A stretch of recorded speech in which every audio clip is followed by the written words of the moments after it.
siempre tempranito para ti. Marcando el rumbo. Hace unos días venimos con una situación en Colombia un poquito complicada. La situación en Colombia con el presidente Petro, hay unos temas ahí que tenemos que empezar a analizarlo de manera con pinza. Y también un tema en Ecuador. Hubo elecciones este fin de semana, parece que las elecciones han sido bien cerradas y se están discutiendo temas que van a tener impacto internacional, no solamente problemas que van a ocasionar algunos cambios en Ecuador como país, sino también arrastra ya el globo terráqueo es un patio.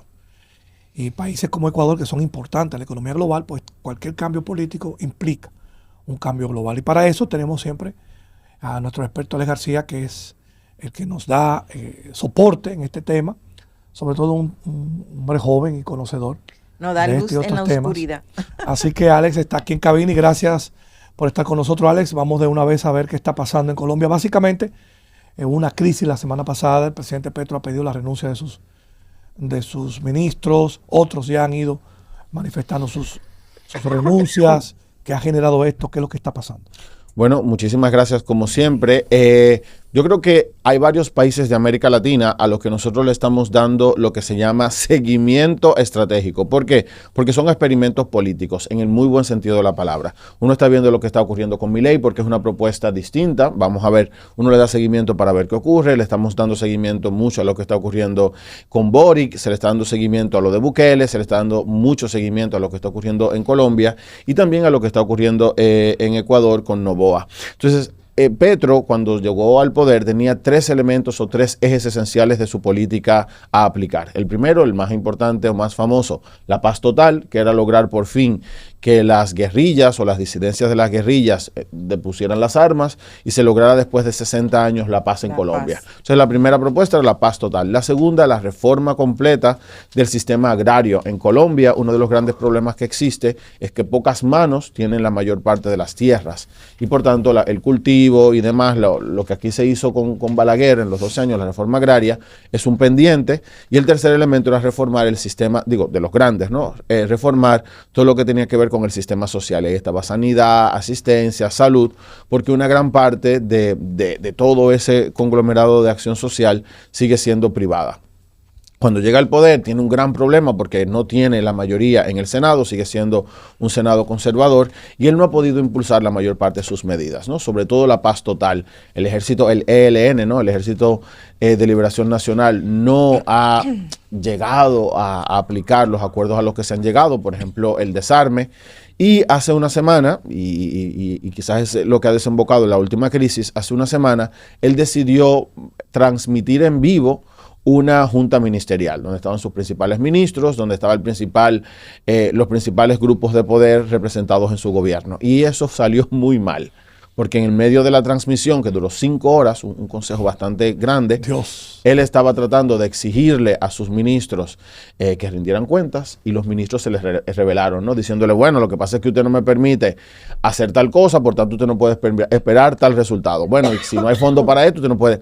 En el medio del Consejo de Gobierno se armó una revuelta y de hecho ahí mismo en vivo renunciaron 3 de sus ministros, pero se vio muy evidentemente la fisura entre la idea, ¿no?, del gobierno y la práctica.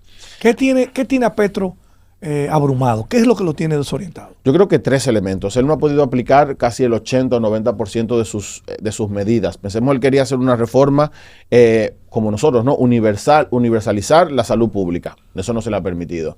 Hacer que la universalidad de la educación sea gratuita. Tampoco se le ha permitido. O sea, sus principales reformas no han prosperado. Y su principal promesa de paz total avanza 2 pasos y retrocede después 6. Increíblemente. Sabemos que ahora hay una zona difícil que está con Colombia, que es el Catatumbo, donde hay una crisis de seguridad enorme, donde Venezuela no ha podido responder, perdón, ni Colombia ni Venezuela han podido responder porque hay una parte del Ejército de Liberación Nacional que está manteniendo el control.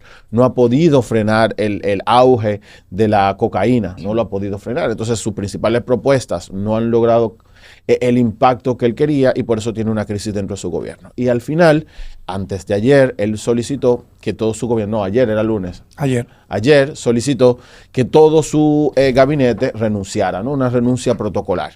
Claro, eso es un problema porque su antecesor en todo su gobierno en los 4 años tuvo 35 ministros. Ahora ya él tiene 37 ministros que ha cambiado. O sea que es una crisis importante y a muchos que le estamos dando seguimiento a lo que implica su propuesta política dentro de América Latina, le damos como ya le tenemos serias dudas. ¿No crees tú que él está también distraído con la política del presidente Donald Trump? Evidentemente, tuvo mucho que ver. Creo que eso le ha creado una gran tensión internacional al gobierno de Petro, porque cuando primero no aceptaron la deportación de los migrantes de Estados Unidos, no aceptaron ese avión, luego lo aceptaron, pero esto ha creado una estabilidad socioeconómica a Colombia. Ya antes lo tenía, ya la crisis, fíjate que de las cosas que podía crear la mayor crisis era lo que tenía que ver con los aranceles, pero ya antes ha tenido distintos problemas. Fíjate que una de las promesas también era la reindustrialización de Colombia. Pensemos que Colombia está dividido, sobre todo en la zona agraria grande, y ahí está el café, lo que se exporta de productos agrícolas, que son muchos, banano y demás, y después las zonas industriales que han tratado de mejorar, sobre todo en la producción de tecnología básica. Esos dos elementos han tenido un rezago, o sea, no ha logrado expandir lo que se pensaba, sobre todo con la exportación del café a mercados europeos, no se ha logrado, y tampoco ha logrado asentar, como pensaba, la producción de nanotecnología, sobre todo, que era lo que quería. Entonces ya le crea una fisura. Y esto se une, yo creo que quizás es el gran problema, que el equilibrio dentro del gobierno. Fíjate que él ha llegado a unas alianzas un poco difíciles. Él de ideología es fundamentalmente de izquierda, más de tendencia socialista, ¿no? Y ha tenido que pactar con la ultraderecha, por ejemplo, para mantenerse en el poder, y ha tenido que hacer concesiones a la derecha para mantenerse en el poder. Entonces ese equilibrio de poder dificulta, uno lo crea o no, que tú tengas un Congreso o unas cámaras, ¿no? Que serían las dos, el Congreso y el Senado, favorable, no solamente es bueno para tu política, para tus propuestas políticas, sino para lo que tú preguntas, la estabilidad, porque si cada vez que tú tomas una medida tienes una contramedida, la estabilidad del país se ve bastante amenazada. Y ahí, pues, perdón. No, te iba a preguntar, que yo iba a incidir en eso, que estoy de acuerdo, pero una de las problemáticas que él ha tenido ha sido el tener que negociar con los partidos para poder estar en el poder. Así es. Entonces, ese compromiso, pues, lamentablemente no le ha funcionado. Sí. E incluso mucha gente de esa se le ha ido en contra. Sí es. Igual, entonces hay que aprender de esas cosas. Y algunos de sus ministros, sobre todo, que fue lo que ocurrió en la Junta de Gobierno. En la Junta de Gobierno los ministros no fueron sumisos, lo que uno esperaría, y como que se le enfrentaron. Y de hecho quien él nombró, la figura más potable de su gobierno era la ministra de Relaciones Exteriores, como la de mayor popularidad, y renunció, porque él tuvo que pactar con uno de la centro derecha, que ahora es uno de sus ministros, pero que tiene acusaciones de violencia de género y de corrupción, de prevaricación. Entonces, terminará. ¿Cuál será el futuro? Queda un año y medio. A corto plazo. Queda un año y medio de gobierno, me parece que sí. Yo no creo que haya golpe de Estado. En Colombia no tiene esa tradición de golpes de Estado. Pero matan presidente. Pero bueno, quizás no vamos a llegar ahí, pero hay una poca tradición. Si tú me dices Perú tiene una gran tradición de golpes de Estado. 3 presidentes en 48 horas. Claro, hay una gran tradición de golpes de Estado. Colombia no lo tiene, pero sí yo creo que va a mantenerse la inestabilidad. Es ya muy difícil pensar que su gran objetivo, la paz total, se va a lograr. Yo creo que ha fracasado un poco esa política y yo creo que la inestabilidad se mantendrá. ¿Cuál es la mejor aspiración que puede uno imaginarse? Bueno, que llegue a 3 acuerdos básicos que le faltan, que sería la reforma social, que me parece que es muy importante, sobre todo salud y educación, y una intermedia que sería la reforma agraria. Fíjate que lo de la reforma agraria para Colombia es capital si ellos quieren mejorar el sistema productivo. O sea, los latifundios, si uno lo ve yo por ejemplo que conocí la ruta del café, decía, bueno, este cafetal a quién pertenece. Estamos hablando de un cafetal del tamaño de la provincia de San Pedro, ¿no? Este cafetal a quién pertenece. Bueno, a una persona. O sea, una provincia casi entera a una persona. Entonces, crear minifundios sería quizás el mejor modo de diversificar tanto la riqueza como la producción. Y ahí estamos Vamos con Ecuador. Exactamente. En Ecuador hubo elecciones este fin de semana. Pero para poner un poquito en contexto, me gustaría, porque tú no expliques por qué primero Noboa duró un año. Así es. Y ahora de repente tenemos elecciones de una vez. En 2023 ellos tuvieron una elección adelantada porque si recuerdan hubo una crisis política muy importante, hubo una muerte de candidatos políticos, hubo un auge impresionante de la violencia en un país, fíjense que eso es lo curioso, un país que pasó de ser de los más seguros de América al segundo o tercer país más peligroso de América. Fue cuando renunció el presidente Lazo. Así es, el presidente ante esa crisis, sobre todo tuvo varias crisis, tuvo una crisis de credibilidad, tuvo una crisis de acusaciones internacionales porque tenía unos fondos en un banco europeo, toda esa crisis, el presidente renuncia y se adelanta a las elecciones. En esas elecciones transitorias gana con un margen bastante cerrado también, el presidente actual, Daniel Noboa, y gana con 3 propuestas fundamentales. Y ahí también vemos el problema parecido a lo de Petro. Su primera propuesta es pacificar el país. Recuerden que en esas elecciones uno de los principales candidatos de la oposición fue asesinado, no sé si recuerdan, en la campaña, un par de días antes de las elecciones. Entonces, bueno, su primera propuesta es pacificar el país. Segundo, su familia son empresarios, es un hijo la familia de más una rica de una de las familias, Ecuador. el hombre más rico de Ecuador, una de las familias más ricas de América. Entonces, bueno, su propuesta es mejorar la economía, sobre todo a través de la industrialización. Y el tercer elemento, lograr más o menos la estabilidad social, que ahora mismo tenemos un grupo, como todas las sociedades, ¿no? Un grupo de los ricos del país que se quieren hacer del poder, mientras los pobres siguen siendo marginados. Entonces, esas fueron sus 3 propuestas. Y tan pronto como llega al poder, durante 1 año y medio, tenemos un estado de excepción. Él declara el conflicto armado interno y a partir de ahí establece un estado de excepción y se acerca a la propuesta de Nayib Bukele. Y por eso es un producto político al que le debemos dar seguimiento. Él trató de aplicar las mismas políticas de Bukele, enfrentar las bandas armadas con el ejército, hacer un estado de excepción y eliminar los derechos ciudadanos generales, ¿no? Civiles, etcétera, etcétera, etcétera. Pero no le ha dado resultado.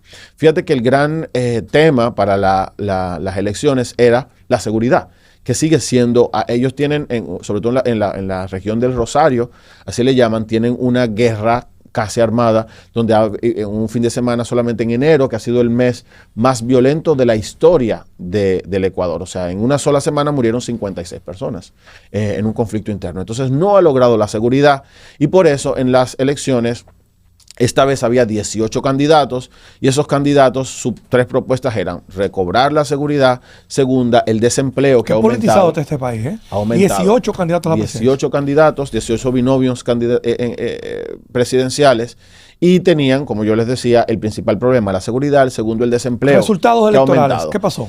En las elecciones, increíblemente, si uno veía, incluso por eso hay que tomar muy en pinza las encuestas. Yo le di mucho seguimiento a las encuestas y el oficialismo decía que ganaba por lo menos con un margen del 50%.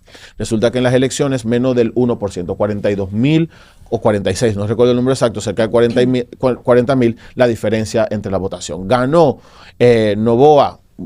La primera vuelta la ganó. La primera, pero mínimamente. Con La segunda, 44.5%. así es, y la segunda candidata, que es del correísmo, fíjate que es una mujer abogada, Luisa González, es una mujer con una propuesta muy conciliadora. O sea, nosotros le llamaríamos, si pudiera hacer ese paralelismo con todas las diferencias, la Kamala de estas elecciones. Pero ¿no? ya fueron fue muy reñida. Se fue muy reñida. Pero ella fue candidata, también se enfrentó con él. Ella había sido candidata. Y pasó más o menos lo mismo. Sí, claro. Quedó muy cerrado. Pero esta vez fue mayor, porque el correísmo nunca había superado el 40%. En este caso llegó a más del 40%. O sea, ella dice, bueno, rompimos el techo de cristal. Además de que fíjate que sus propuestas no son radicales. O sea, ella no tiene ninguna propuesta radical. Es como de conciliación, de mira, no nos ha servido el estado de excepción, la violencia con violencia no ha servido. O sea, es una propuesta muy conciliadora.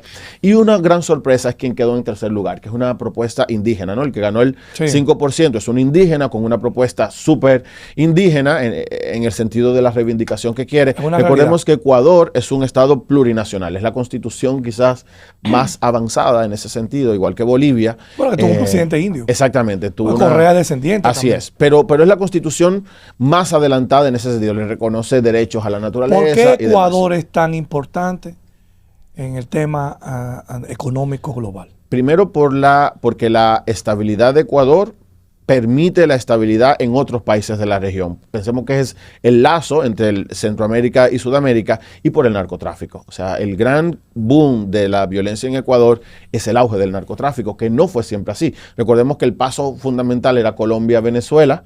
Ahora también es Perú-Ecuador, y esa inestabilidad explica mucho lo que está ocurriendo políticamente. Para nosotros, para República Dominicana, es un reflejo. Recuerda que Ecuador es uno de los países que pertenece a la Alianza para el Desarrollo en Democracia. Sí. Fue una democracia relativamente muy fuerte en los últimos años, pero ahora se ha debilitado mucho. El sistema democrático básico, recordemos que ya tiene 1 año y medio en estado de excepción, o sea, las libertades básicas están en entredicho. Coartadas. Sí, entonces en ese sentido es un reflejo de lo que puede pasar a otros países muy cercanos a República Dominicana. República Dominicana, la economía dominicana increíblemente es mayor que la de Ecuador. Una cosa llamativa, ¿no? Por el tamaño territorial. Es una economía mayor, pero teníamos mucha similitud en todo, en el proceso político, salimos de la dictadura al mismo tiempo. En los apagones. Exacto. Ahora hay una crisis energética. Fíjate que ahora ellos dicen que son 12 y 12. No, negativa no, que está ahí. Sí, es pero que Abinader habló de eso ayer y estamos hablando de eso hoy. Estamos hablando de eso. No lo Peor. habíamos visto, ¿verdad que no? La política ahora es 12-12. ¿Qué significa eso? 12 horas de luz y 12 horas de luz. apagones. Claro, una cosa increíble, 12-12. Un país que posee petróleo. Genera. Exactamente. Genera Un país que es petrolero y un país exportador de petróleo. Exactamente, que tradicionalmente exportó Y energía. tradición minera Sí, también. pero no digan eso porque Abinader es capaz de venderle luz también. Alex. 12-12. Sí, claro. Entonces Venderle- ahora se venderle. aproxima pues una segunda vuelta Así para es, abril. Para el 13. Dentro Para de el 2 13. meses. Entonces los candidatos que quedaron en el tercer y cuarto lugar pues pasarán a apoyar a uno de los dos. Todos los demás, AP. porque Sí. perdieron 14, Exacto. 15. Entonces, 16. ¿cómo se visualiza ese panorama? ¿Cómo tú ves? ¿Cómo se van a que- recomponer las fuerzas? Así es. Luisa González fue muy estratégica. Tan pronto como ella vio los resultados, se acercó al que quedó en tercer lugar y dijo, mira, lo que nos toca aquí es que las izquierdas se unan por un solo objetivo, la seguridad nacional. O sea, que ella tuvo un acercamiento, pero las dos principales fuerzas que quedaron, tercer y cuarto lugar, lo que dijeron, no, así no, hay que negociar. Entonces, yo creo que el candidato indigenista, fíjate que lo que él está pidiendo es que las zonas rurales tengan un mayor acceso a salud, educación, lo básico, ¿no? Porque la parte rural, sobre todo del norte de Ecuador, es una parte tradicionalmente olvidada. Sería como el sur del país, ¿no? En República Dominicana, tradicionalmente olvidada. Ah, caray. Ellos lo que están pidiendo es simplemente elementos básicos, que creo que se podría llegar a ese acuerdo. Ahora, la tercera fuerza, que es ultraderecha, es más difícil, porque es una propuesta de no migrantes, no integración, salirse de la Alianza de Países del Sur. Entonces ahí es un poquito más difícil y ahí quizás Noboa tenga mayor facilidad para acercarse.